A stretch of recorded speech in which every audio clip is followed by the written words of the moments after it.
4 अगस्त। सावन के आखिरी सोमवार के दिन शिवलिंग से चुपचाप उठा लाना। यह गुप्त चीज हम आपको बताने जा रहे हैं। वो सिर्फ एक सामान्य जानकारी नहीं, बल्कि वह गुप्त रहस्य है जो सिर्फ गिने चुने साधकों को ही ज्ञात होता है। वह रहस्य जिसे जान लेने के बाद आपके जीवन की दिशा ही बदल जाएगी।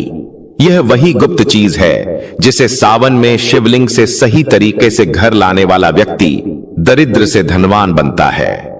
कर्ज में डूबा हुआ व्यक्ति उन्नति की ऊंचाई पर पहुंचता है और संतान, नौकरी, शादी जैसे बड़े से बड़े संकट भी बिना किसी बाधा के हल हो जाते हैं।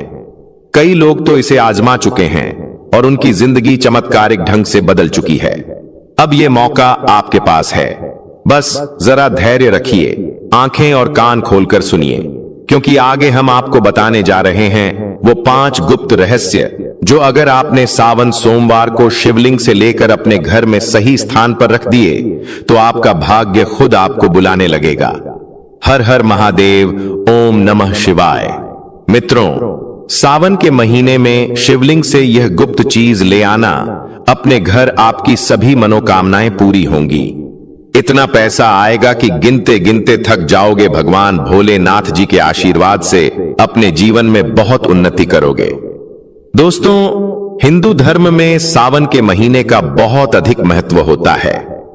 सावन का महीना हिंदू पंचांग का 5वां महीना होता है। यह महीना भगवान शिव को समर्पित होता है। इस महीने में शिव भक्त भगवान शिव की विधि विधान से पूजा अर्चना करते हैं और सावन के महीने के सोमवार का महत्व और भी अधिक होता है।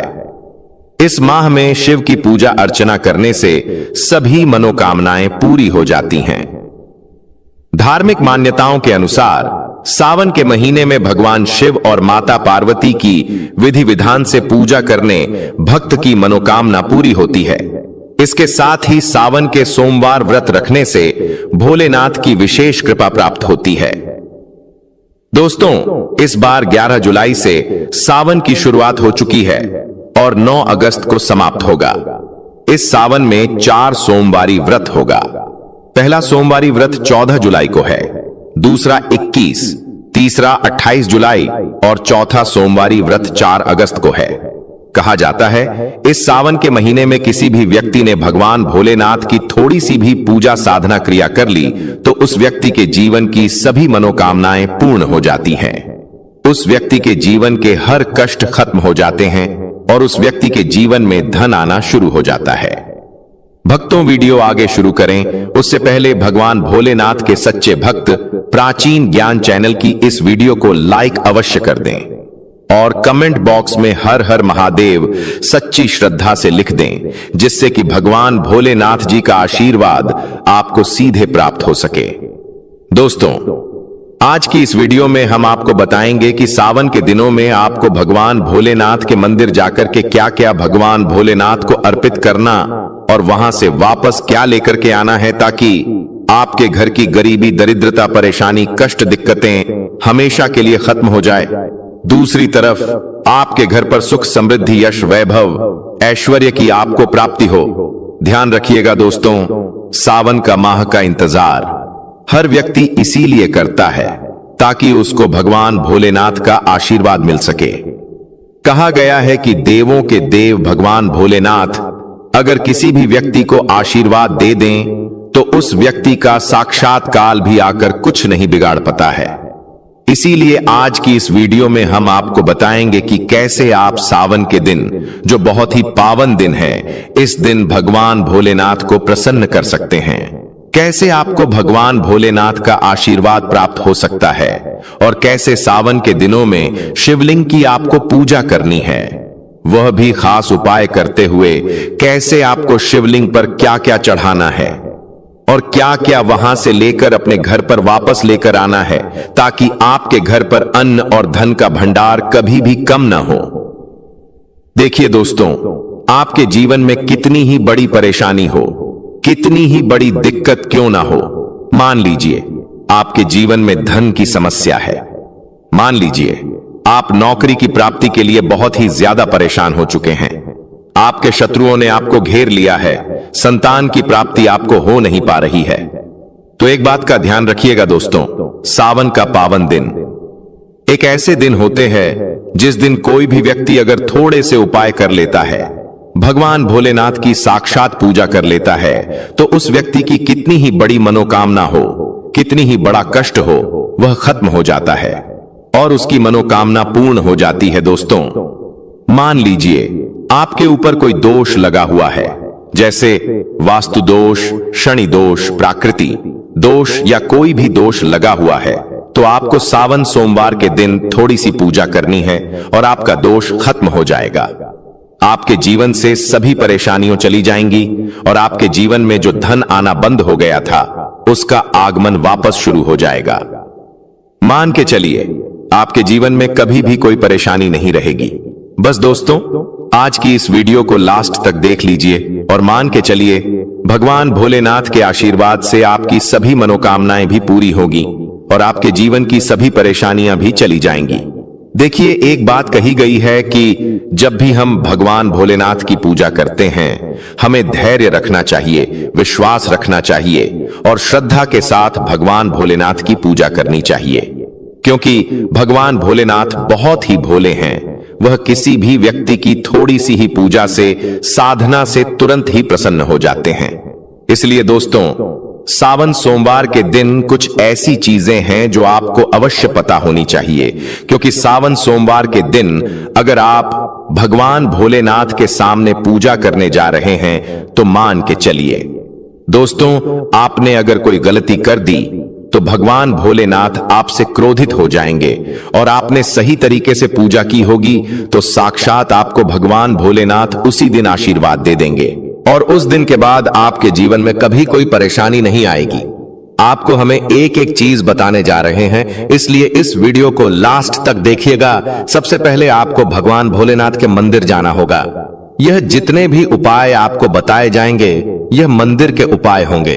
देखिए, होता क्या है कि कई लोग हमसे पूछते हैं कि गुरुजी, हमारे घर पर शिवलिंग है, क्या हम घर पर पूजा नहीं कर सकते हैं? तो इसका उत्तर है नहीं। भक्तों, आपको मंदिर जाना पड़ेगा, क्योंकि मंदिर का जो शिवलिंग होता है और जो घर का शिवलिंग होता है, इसमें बहुत ज्यादा फर्क होता है। जो मंदिर का शिवलिंग होता है दोस्तों, इसकी जो एनर्जी होती है वो आपके घर के शिवलिंग से करोड़ों गुना ज्यादा होती है। इसमें ऐसी सकारात्मक ऊर्जा होती है जिसके सामने अगर आप थोड़ी सी पूजा करते हैं तो तुरंत ही उसका फल आपको मिलता है और आपके जीवन की हर परेशानी चली जाती है।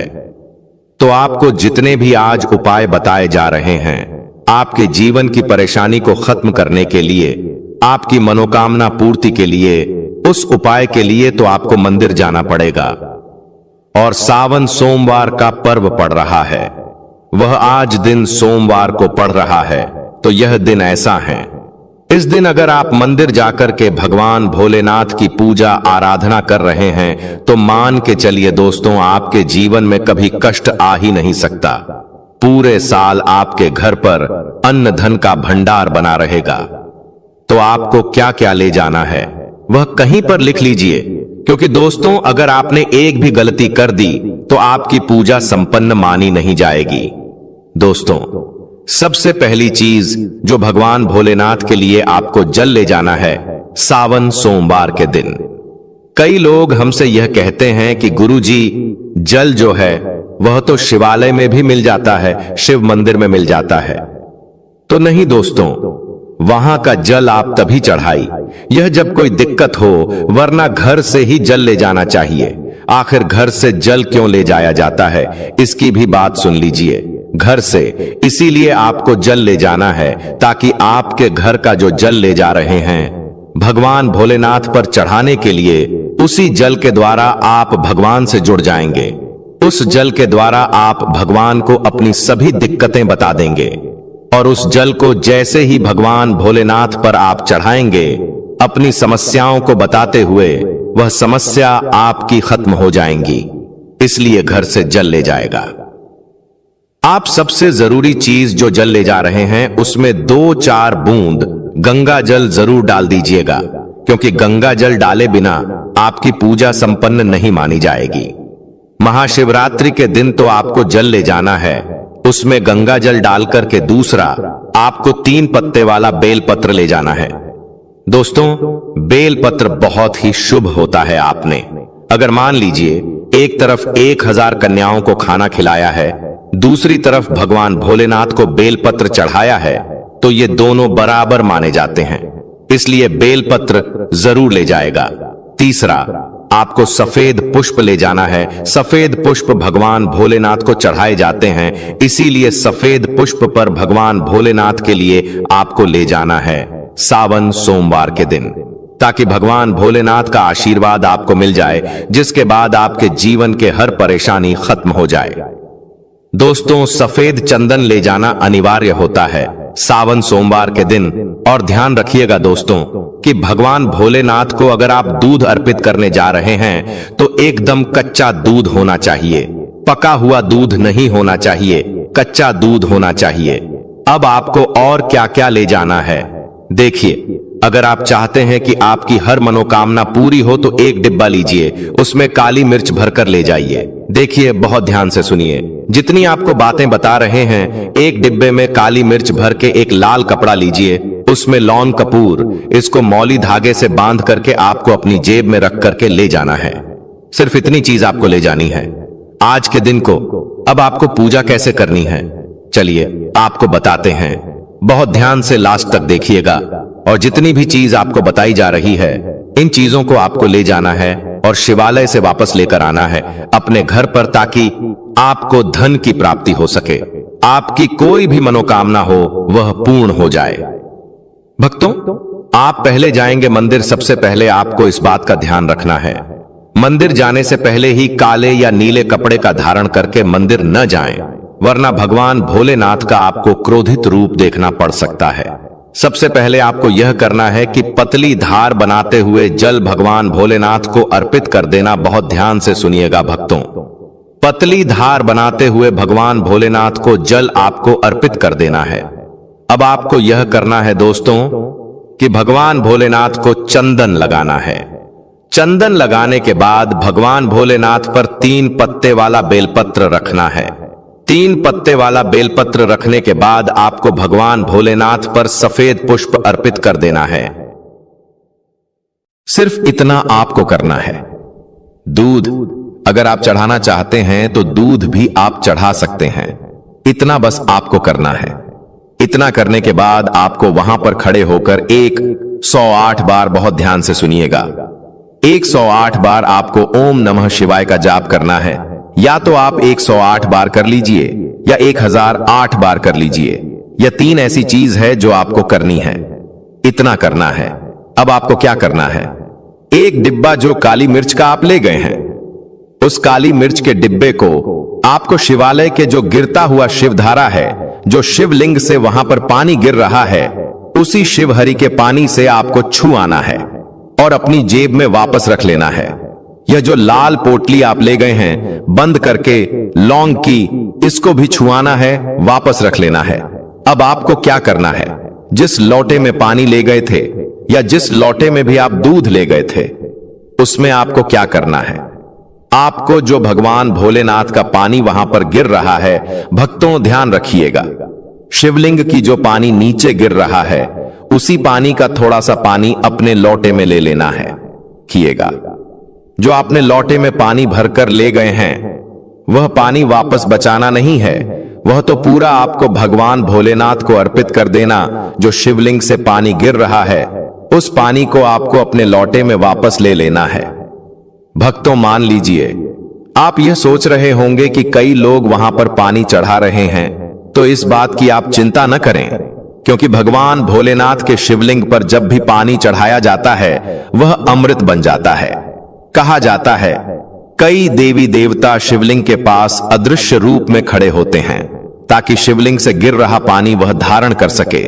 इतना पवित्र होता है शिवलिंग से गिरता हुआ पानी। तो शिवलिंग से गिरता हुआ पानी को आपको अपने लोटे में ले लेना, सिर्फ थोड़ी सी बूंदे ले लेनी है।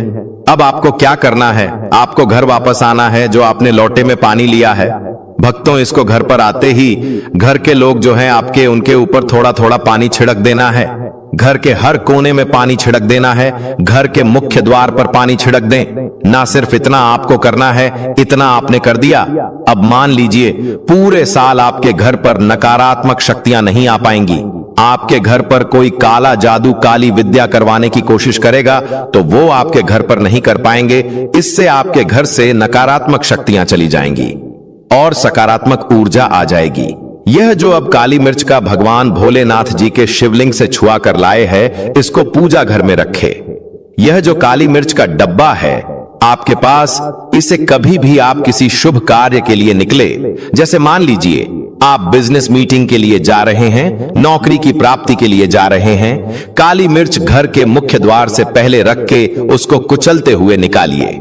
मान के चलिए आपके काम में जो भी बाधा आने वाली होंगी, वह बाधाएं भगवान भोलेनाथ के आशीर्वाद से अपने आप है हट जाएंगी और आप जिस कार्य के लिए भी जाएंगे उस कार्य में आपको सफलता मिलेगी। दोस्तों, भगवान भोलेनाथ का यहां पर आपको साक्षात आशीर्वाद मिलेगा सावन सोमवार के दिन, और आपके जीवन से हर परेशानी चली जाएगी। सावन सोमवार की रात आप अपनी सभी प्रकार के बुरी अनिष्ट शक्तियों से छुटकारा पा सकते हैं। जो लोग भोलेनाथ माता पार्वती की पूजा करना चाहते हैं, वो इस दिन अपने घर पर पारद का शिवलिंग रख लीजिए। अभिमंत्रित होना चाहिए। जो भी शिवलिंग आप रखें, अच्छे से उनको मंत्रों द्वारा भी अभिमंत्रित करके रखें। स्फटिक हो, नर्मदेश्वर शिवलिंग हो, कोई भी रखिए, अच्छे से उनको भोलेनाथ को अपने घर पर ही पूजन कीजिए। एक लोटा जल चढ़ाकर, क्योंकि मंदिरों में बहुत भीड़ भाड़ होती है और सावन सोमवार पर यही भीड़ का नजारा बहुत ही खूबसूरत लगता है। कोने कोने में शिव भक्त है। अगर आप मंदिर में नहीं जा सके या ठीक से जल नहीं चढ़ा पाए तो घर में ही शांति से आप पूजन करें। गन्ने का रस हुआ, पंचामृत हुआ, इससे आप इस दिन भोलेनाथ का अभिषेक कीजिए। दूध, दही, घी, शहद, शक्कर, पंचामृत बनाकर के अभिषेक कीजिए। दोस्तों, फिर भोलेनाथ का श्रृंगार कीजिए। चंदन चढ़ाई, अक्षत चढ़ाई, जनेऊ अर्पित कीजिए। थोड़ा सा चंदन का इत्र, क्योंकि चंदन का इत्र विशेष रूप से शिव शंभु को बहुत प्रिय है, तो वह आप अर्पित कीजिए। उनके पसंदीदा पुष्प चढ़ाए आंकड़े की माला से उनका श्रृंगार कीजिए। दोस्तों, कनेर के सफेद पुष्प चढ़ाए, कमल हुए, गुलाब हुए, बेल हुए, यह फूल उनको बहुत प्रिय है, यह अर्पित करें और 5 बेल पत्र अवश्य चढ़ाएं। आप इस दिन चाहें तो या जो आपके पास बेलपत्र है उसी पर आप श्री श्री लिख करके या ओम नमः शिवाय या राम राम लिख करके अर्पित कीजिए। जो चिकना भाग होता है उस पर लिखिए और यह सीधा शिवलिंग पर अर्पित हो। इस प्रकार से आपको बेलपत्र चढ़ाने चाहिए। दोस्तों, आप विशेषकर इस बात का ध्यान रखें कि कटे फटे बेलपत्र न हो। जो व्यक्ति अधूरी चीज भगवान को अर्पित करता है तो उसे भी कटे फटे पत्तों की तरह ही कटा फटा फल ही प्राप्त होता है। इसीलिए कभी भी अपूर्ण सामग्री अर्पित ना करें। दोस्तों, कहते हैं कि जब भोलेनाथ ने गले में विष धारण किया था तो आदि शक्ति मां के कहने पर देवताओं ने भगवान शिव के सिर पर भांग, धतूरा, बेलपत्र आदि रखा और निरंतर जल अभिषेक किया था, जिसकी वजह से उनके मस्तिष्क का ताप कम हुआ था और उस समय से ही भोलेनाथ को भांग धतूरा चढ़ाया जाता है। और यह बात भोलेनाथ के भक्तों में बहुत कम लोगों को ही पता है कि इसी कारण शिवलिंग पर भांग धतूरा चढ़ाया जाता है। दोस्तों, अगर आपके घर में शिवलिंग है तो आज के दिन आप चाहे तो शिव जी का त्रिशूल हुआ, डमरू हुआ, ये भी आप उनको अर्पित कर सकते हैं। शिव के डमरू की दमदम की ध्वनि मंगल गुरु से संबंधित होती है, क्योंकि चंद्रमा उनके मस्तक पर विराजमान होकर अपनी क्रांति से अनंत आकाश में जटाधारी महामृत्युंजय को प्रसन्न करता है और बुध आदि ग्रह है इसमें संभाव से सहायक होते हैं। तो यह आज के दिन डमरू अर्पित करें। भोले बाबा का डमरू आप धारण भी कर सकते हैं। अभिमंत्रित करके आप अपने शरीर पर छोटा सा चांदी का डमरू धारण करें।